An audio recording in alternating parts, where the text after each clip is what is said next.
The following podcast is a W2M Network original production. Visit W2Mnet.com for all of our other great podcasts, plus news, reviews, articles, and opinions from the worlds of wrestling, video games, football, and entertainment.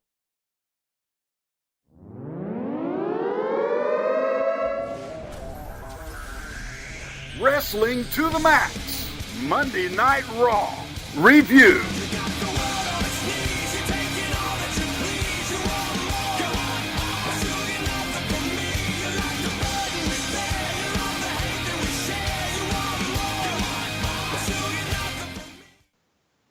Welcome, everybody, to the Wrestling to the Max Raw review for December 5th, 2016. And to let you guys know, if you want to find everything Wrestling to the Max, make sure you go check out W2Mnet.com. Not only are you going to find this podcast, but you're going to find a lot of other great content, like other great wrestling podcasts, plus some great wrestling written columns and reviews. So you want to go check out that. Plus, don't forget, hey, go subscribe for us, W2M Network. That's the place where you go subscribe, and you can have us every day, all day, whenever you want to find us. Just go click that one single button, and you are good to go.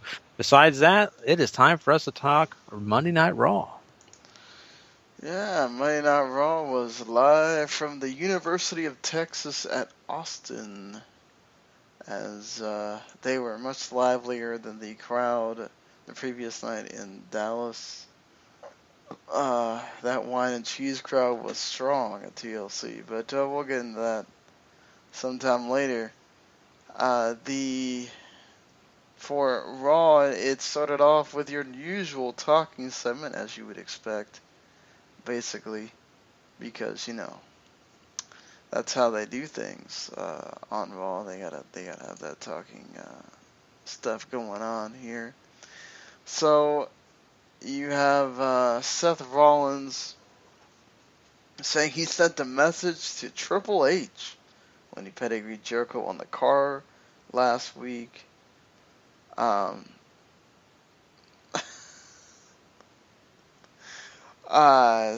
Jericho, he says he has to beat Owens for the title to get the almighty Triple H's attention. So he's going to focus on getting rid of Chris Jericho first, and then going to play mind games with Kevin Owens. He challenged Kevin Owens to a title match. Owens comes out and says, well, I can't give you a title match because I already beat you a couple of weeks ago. I also already have a match tonight with Sami Zayn. And that Chris Jericho has a match with Roman Reigns for the U.S. title. And Seth Rollins finds out he also has a match against the returning Big Show. First time we've seen Big Show in a while. Big Show already changed from heel to face to heel in one segment coming out. He looks great at 395 pounds, though, and Seth Rollins was able to beat him via countout. So that's at least Big Show didn't lose on his first night there. Yeah, ain't that right? We can't have that happening. So, you have to have it, it basically anywhere he walks out on the match, and everybody feels like Big Show's still strong, but, Seth Rollins is amazing. That's why he just, fell in love with him. I don't know.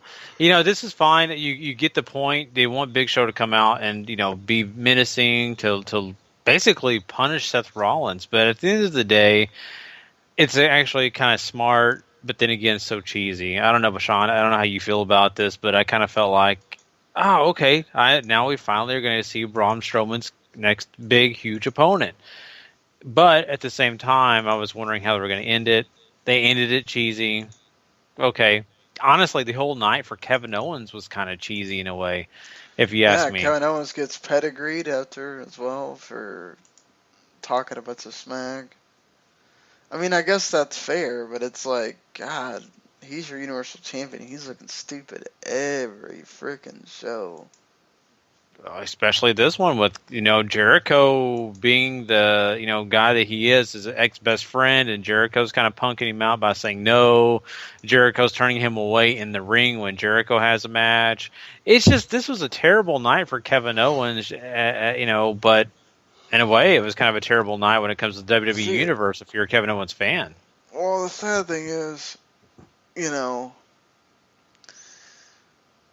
it's like he's not going to get a show where Kevin Owens is going to get all that heat back or whatever. He's just going to keep looking bad, which is the terrible part about this. It's not like Jericho who, he gets to say some stuff or, he gets to slap Owens or whatever, even though he winds up losing to Reigns. It's just like, it's just kind of sad. This is what you get with Kevin Owens. He's your champion, but he's got to look like a goof too. I mean, AJ Styles gets that too, but he still gets to look relatively strong. I agree, and that's the thing is, Kevin Owens is still. I mean, let's be honest. Kevin Owens is still young to the WWE, right? He's not been here a long, long period of time. He's not a Chris Jericho who's won multiple championships, who's done almost everything under the sun. Kevin Owens is still, newer to the roster, and I kind of feel like things like this don't do him any favors, just so you can get over a guy like Seth Rollins, and that's fine. I get it. You've got to take that heat. You got to take that failure when you are a heel. You got to play that role. But on the other hand, I think that they just made him look a little bit too cheesy for my taste. I kind of wish that Kevin Owens could have maybe had a shorter role in this show if they were going to make him look a little silly. It's like the entire night, it's let's make Kevin Owens look silly. Let's just do it. That's our whole theme. We have two different themes on this show. Enzo Amore and Lana, and then, of course, Kevin Owens looks silly. That's the whole theme of the show.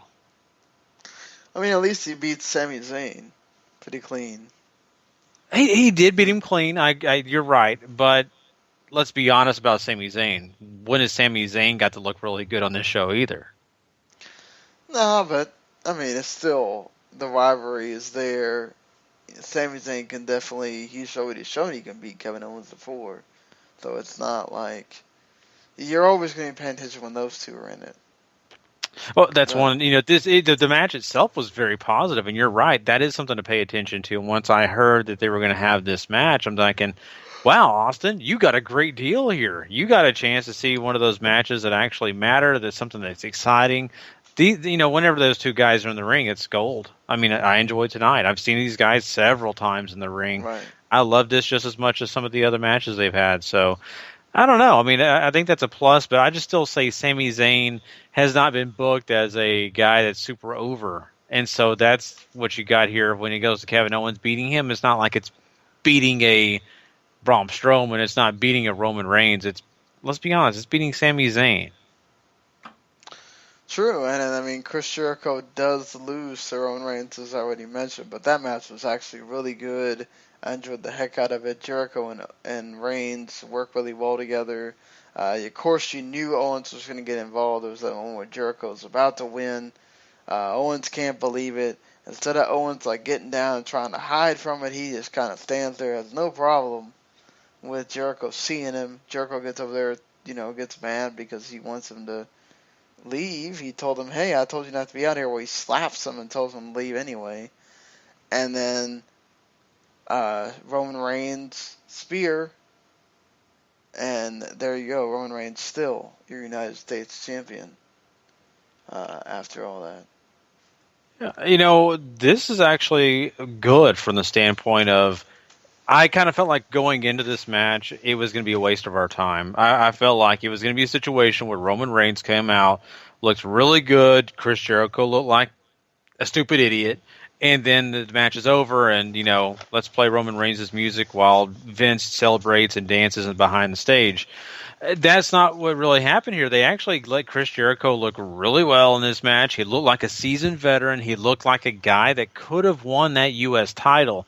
That plays into the storyline of Kevin Owens kind of screwing that up for him, which I definitely appreciate.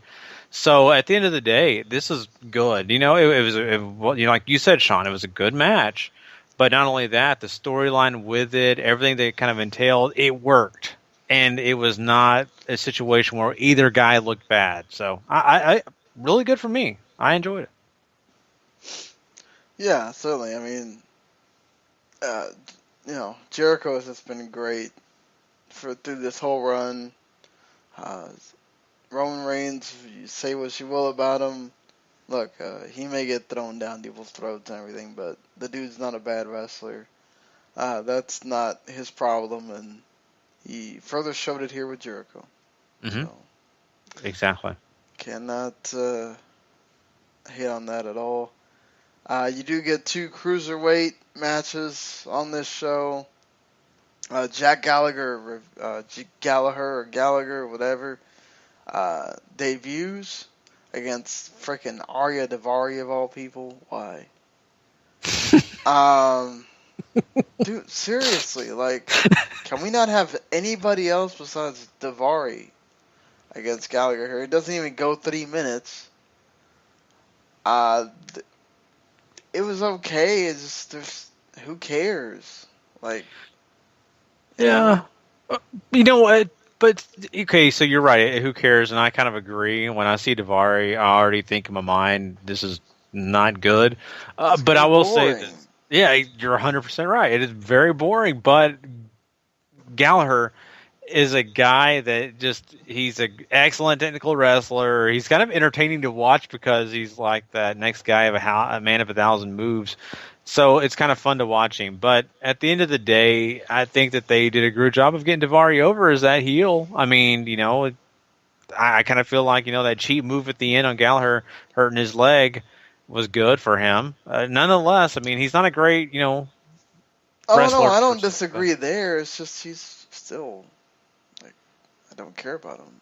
And you're not going to. I have a really strong feeling this guy is going to be one of those, sad to say, but like Jinder Mahals. Yeah, maybe. I love Gallagher.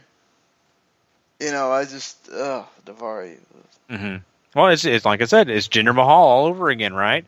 Gallagher is going to go on and do other great things. He'll probably win the Cruiserweight title eventually, but I don't expect anything out of Daivari. I'm kind of like, I feel bad for saying this, but kind of like in the Cruiserweight division, I kind of think the same way about the Bollywood boys, or whatever they're called. I kind of feel like those guys are going to get jobbed out. I don't see WWE really using those guys. And that's the thing, too. Like, okay, yeah, we have tag team matches, but it's not like we have a Cruiserweight tag team division.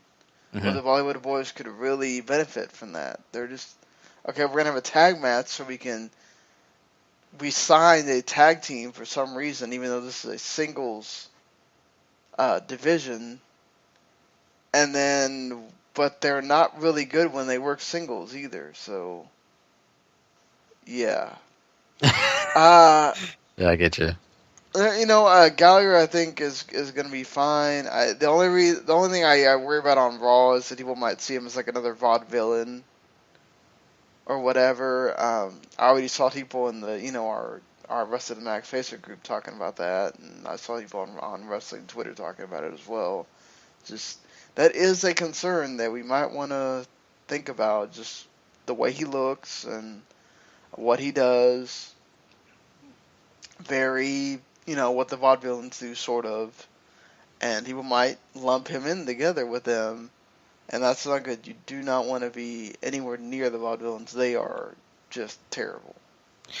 Yeah, and those two guys have not really done themselves any favors, let's be honest. At the end of the day, though, I get the comparison. I really, really do. But, man, at the end of the day, I kind of look at him more as a Sherlock Holmes type guy. Like, I could totally see them trying to dress him up like really sophisticated and just that old British. I'm serious. I could see him solving crimes. I really could. I know it sounds stupid and corny, but at the same time, we're talking about WWE. Who takes advantage of that kind of stuff? I don't know. But, we'll see what they do. But I really could see a Sherlock Holmes character coming out of Jack Gallagher. Yeah, I mean, that's possible. He could probably pull off anything, so wouldn't be totally surprised if that's true. I'd like to see it. Why not, Hey, first mission, go to SmackDown and figure out who attacked Nikki. No, you don't need to figure that out because Carmelo already told you at TLC is stupidly. But Natalya said she's a liar. Oh. So I'm just trying to throw things out there. Come on. So I don't know. Jack Gallagher is so fun. I mean, I'm sorry. I know people are afraid of this whole situation being a vaudevillain and all that, but I don't know. I look forward to seeing what this guy could do because I think he's above that. I really, really do. Yeah, I mean, he is. He definitely is. Just we'll have to see how the crowd gets into him or whatever. Maybe not on Raw, but hopefully for the 205 Live. Certainly. Let's see.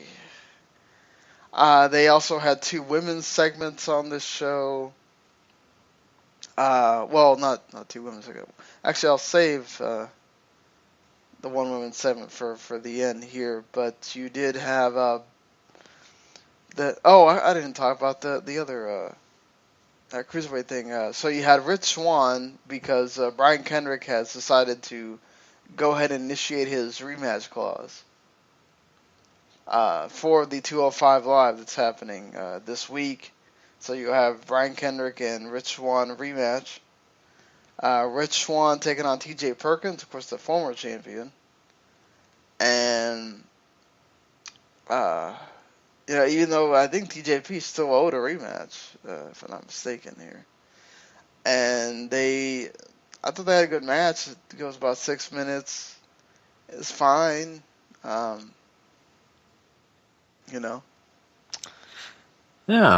it was fine. And maybe this is how they're kind of taking away that rematch, clause or something. Because, I mean, let's be honest. I mean, why would you need it now that Rich Swann is beating him? I mean, I don't know. Well, you still got a rematch. Doesn't matter who it's against. I mean, that's true. I'm not saying it's about that. I mean, he still gets a rematch, but with Rich Swann, the champion, beating him, it's almost like Mick Foley or whoever's wants to say it, but could basically say, "Look, dude, why would you have a rematch? You've already lost in a non-title." But I could totally see him giving him it anyway. I'm just saying if they wanted to, maybe they could kind of use that as the big excuse for why you don't see it. But I think you could. I think still you're going to get it because, Brian Kendrick eventually is going to get his rematch. And then once that takes place, you get Rich Swann winning. Then TJ Perkins comes out and says, hey, I never got mine. So that'll probably happen. I still think it's interesting, though, that, that happened tonight where Rich Swann did beat him because that'll be held over his head in the future, I think. Certainly. It could be. I think we're giving him way too much credit here. This is WWE. They don't think that hard. WWE can't tell the story of the New Day being desperate. What makes you think they're going to tell the story of, TJ Perkins doesn't deserve a title shot because he lost a non-title or whatever right now, or he doesn't lose the rematch, but he can't go for it right now, or whatever they want to say. But I just think WWE's they're not smart enough, but they're just not going to do it. Well, yeah, you're totally right. I mean, I don't disagree with that. I'm just trying to throw something out there, and it's going to fall on deaf ears because WB doesn't care about the cruiserweights as much as we want them to. I think they gave them their own show, honestly, so they don't have to worry about them as much on Monday Night Raw. I kind of feel like, that's the big deal here. Like, if you really want to see these guys, go check out the network. Besides that, they're just going to get a few, patty cake things on Raw and you're done. So I was surprised they showed the video stuff on Raw. Yeah. That's one of the good things because getting to hear that stuff for Rich Swann, that's important. That's how you're going to latch on to him is knowing all that backstory. Yeah, that's true. Bayley and Alicia Fox are in a feud over the love of Cedric Alexander, Gary.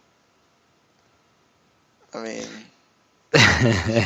Cedric Alexander's in a feud, so I guess. This guy, he is getting all the love, right, in more than one way, huh? Because, not only is Triple H loving, but so does, all these other people. I guess they're punishing Bayley for just now getting engaged or something. Yeah, that's maybe something that they like to work with, because think about this. The way the storyline went with, Rusev and, his wife, Lana. They kind of did a little thing with them, so now it's becoming with Bayley, right? So that's interesting. Someone having a feud over Cedric Alexander, but you know, I don't know. I don't know what to say about it. I mean, honestly, it's kind of interesting, but then again, is that really going to grab anybody? Does anybody really care who loves Cedric It's Alexander? still like just so like very pre what you're doing with the women. Just for all the stuff you're doing with Charlotte and Sasha, this is just terrible. What you're doing with Bayley and Alicia Fox right now, like really a love triangle for the women, just. Mm-hmm. Yeah, it seems like they're taking a step forward sometimes. It's the same thing with back. Emelina. It's like, we're showing all this great stuff for the women.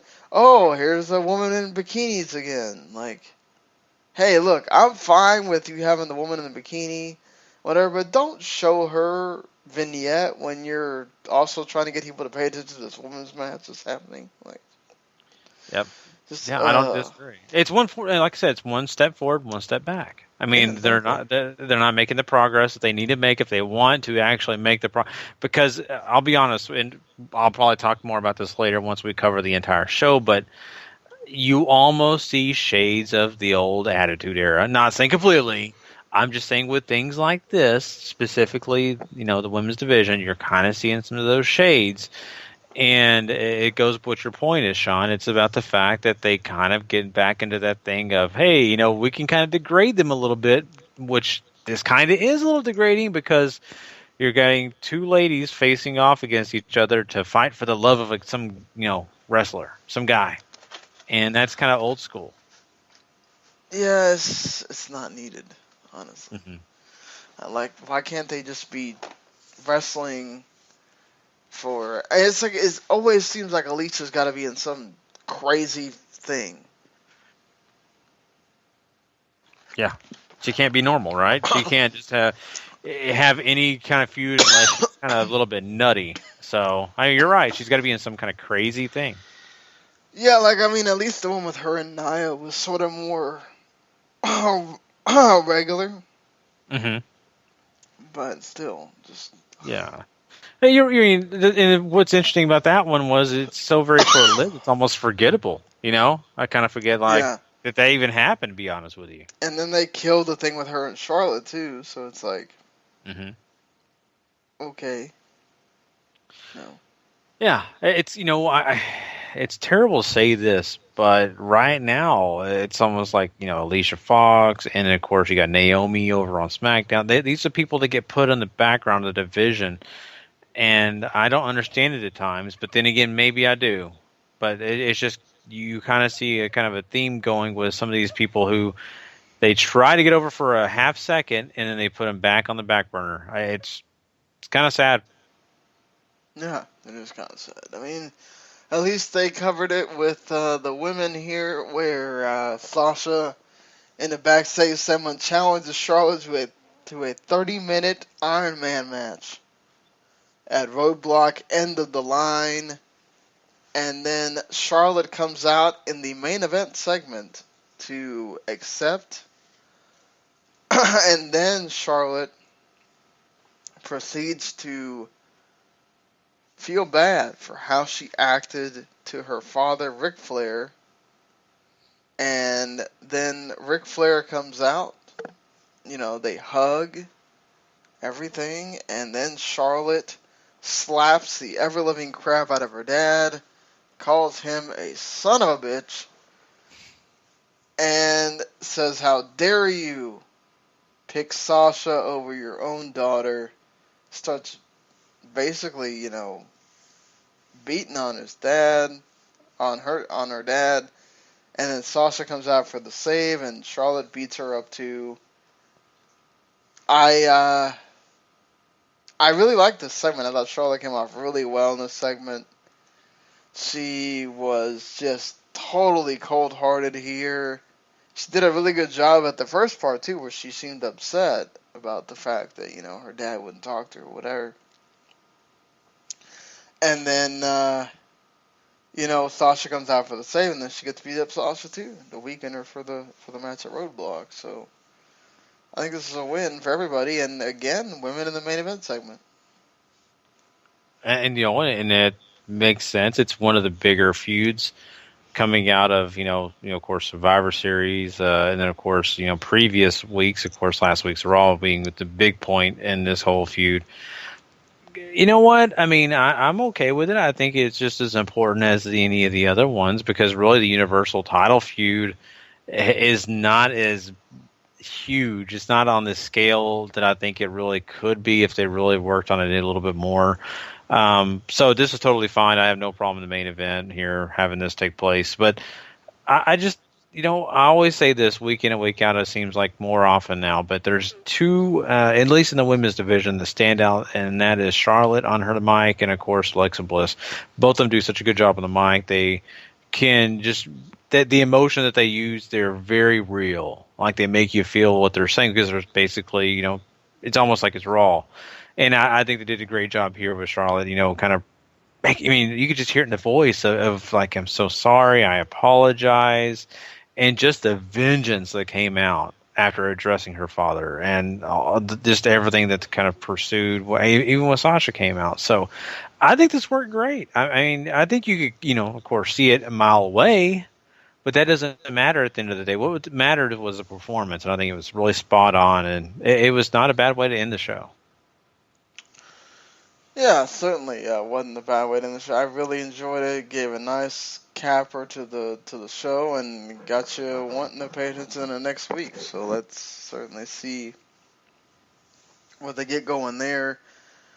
So another thing for Roadblock and the Line is the New Day, who are in this battle to try to break the record, and they break the record before Roadblock ended the line, so they're all building up to next week's Raw, where if New Day wins, they break the record. If they lose, they do not.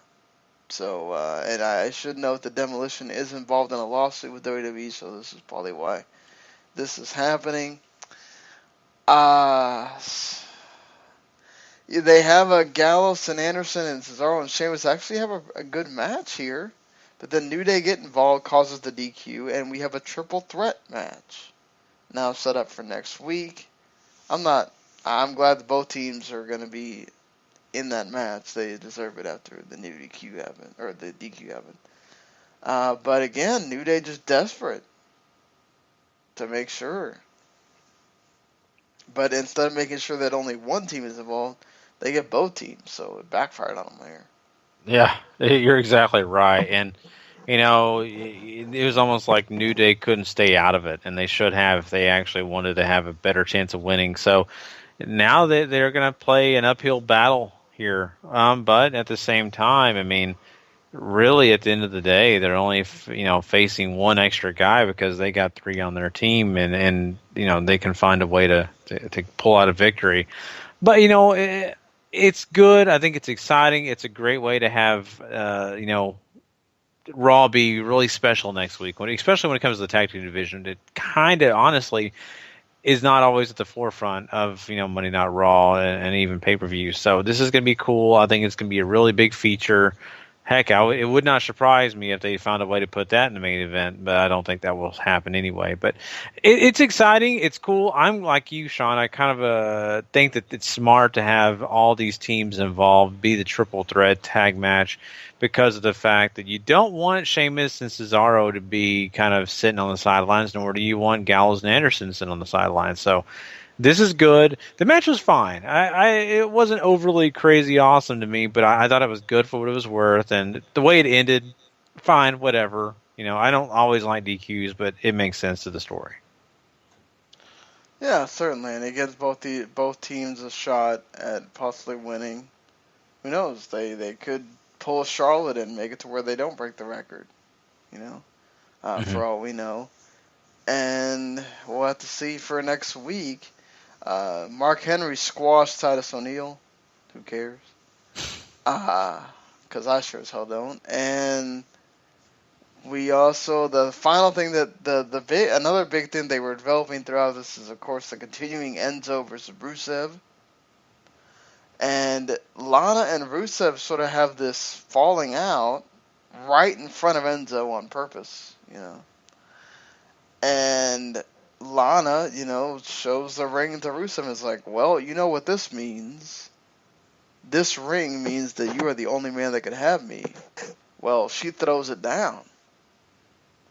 And then she goes and is in the backstage area. In comes Enzo, and she's like, man, I know Rusev loves me, but I feel like he doesn't, show me his love or whatever. And he just yells and says mean things to me. What if I make him jealous of another man? And so she gives him the name to her hotel, the hotel room, all that stuff. Enzo, of course, being any kind of red-blooded man, is like, oh, hell yeah. And who's going to turn Lana down? And so, Cass is like, man, watch it, all this kind of stuff. And Enzo doesn't listen. So basically, as it keeps going, you can kind of tell with, it's a trap. It's the biggest trap of all traps, Enzo, you're an idiot. And so he goes to the hotel room, and sure enough, there's Rusev attacking Enzo, and Lana's loving every minute of it. And it is all so that Enzo would get attacked. Do you know what? I mean, I was a little bit nervous watching this. And why I say nervous is because of the fact that I thought, my God, how many times do we have to beat this freaking dead horse? We get it. Okay, Enzo is doing this whole thing with Lana and blah, blah, blah. It causes problems with Rusev. Now Rusev wants to kill Enzo. And then you finally, just sit here and say to yourself, okay, do I care? This actually worked out because it was an entire story. It went through the entire night, so I appreciated everything part of it. And this actually kind of goes back to that old school Attitude Era thing, Sean, and they haven't done this in the past because of the fact that they've been trying to stay away from things like this. But it seems like a kind of a Vince Russo thing where they get a little bit risque, where they're having Enzo take his shirt off and pants, and it's all the whole romantic setting. I mean, I was honestly thinking, my God, I mean, how far are they going to go? It wouldn't surprise me if more things took place. But at the end of the day, I mean, I kind of appreciated it. At first, I was ready to hate it. I really was.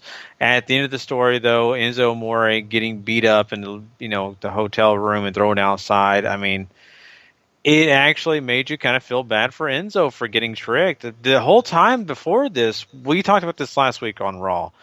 It was the fact that Sean, I mean, Enzo kind of was playing the heel. He was sitting there hitting on another guy's wife. Doing that, you don't do that. That's messed up. So Enzo was kind of playing the heel in a way, but now guess who the heat's back on? Rusev for tricking Enzo. So I think this worked out for the right reasons, and I kind of enjoyed it. So, and it kind of took me back to 1996, 97 in a way.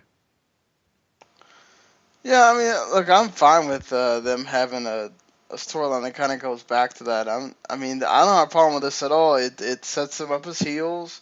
You're clearly defining, you want to put some sympathy on Enzo, and that's totally fine. And you want to have Rusev come off as the big asshole. And that's what you're doing here. So I think mission accomplished on this part.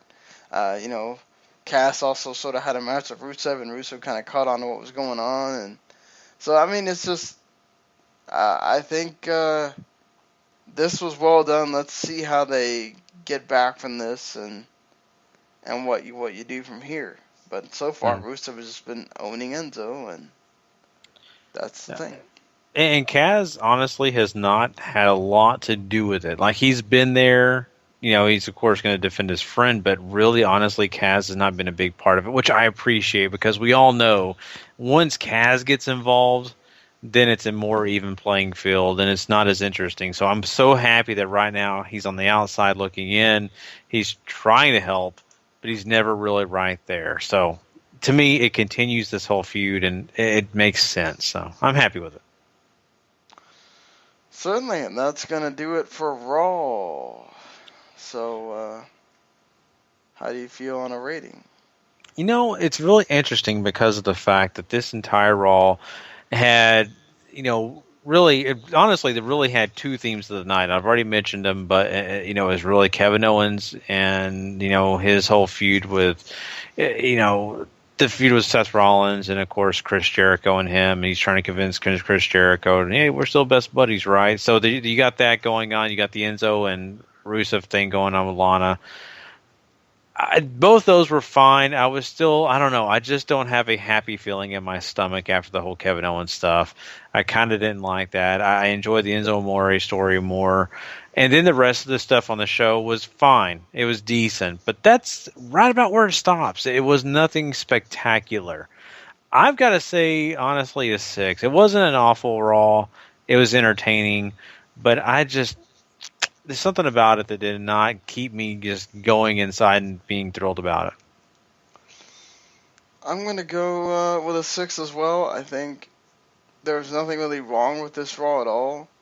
You had some good wrestling on here, certainly. You had some very good wrestling at times. You had storylines getting developed.